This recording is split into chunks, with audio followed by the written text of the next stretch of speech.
Today, guys, I buy this bubble and this is a seed. Looks like a bubble.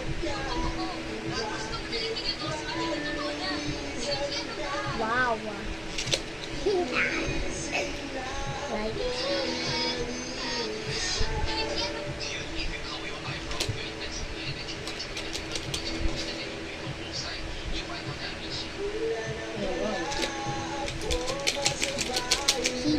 He looks like a bunny, right guys?